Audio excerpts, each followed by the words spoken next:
A paz do Senhor, meus irmãos, a leitura diária de sexta-feira, 31 de maio de 2024, tem como título: Não se conformando com os apelos do mundo. O texto bíblico encontra-se na carta de Paulo aos Romanos, capítulo de número 12, versículo de número 2, que diz assim: E não sede conformados com este mundo, mas sede transformados pela renovação do vosso entendimento, para que experimenteis qual seja a boa, agradável e perfeita vontade de Deus. Queridos, não vos conformeis com este mundo, significa não se enquadrar ao mundanismo que nos cerca em suas mais variadas formas. O mesmo versículo bíblico, que traz essa exortação, também explica como isso pode ser possível. Na continuação do versículo está escrito: Mas transformai-vos pela renovação da vossa mente. Somente assim é que podemos experimentar qual seja a boa, agradável e perfeita vontade de Deus.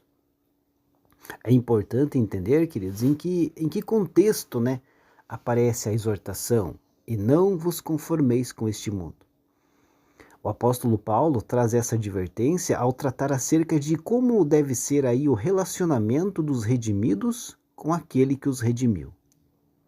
No versículo anterior, ele diz que, em vista das misericórdias divinas, os crentes devem entregar os seus corpos a Deus por sacrifício vivo, santo e agradável, que é o seu culto racional, conforme está em Romanos 12:1. Esse deve ser o alvo do crente. Mas em seguida o apóstolo trata de explicar o que o cristão deve fazer na prática para alcançar tal alvo. Daí que ele exorta no versículo 2: E não vos conformeis com este mundo, mas transformai-vos pela renovação da vossa mente.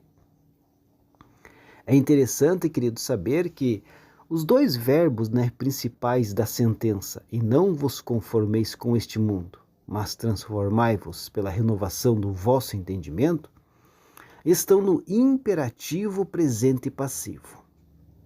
Mas qual que é a importância disso, Em primeiro lugar, ao usar o tempo presente, o apóstolo Paulo tem em mente uma ação contínua. Isso quer dizer que a rejeição do crente ao padrão deste mundo e sua transformação pela renovação de sua mente jamais pode ser algo inconstante ou vacilante.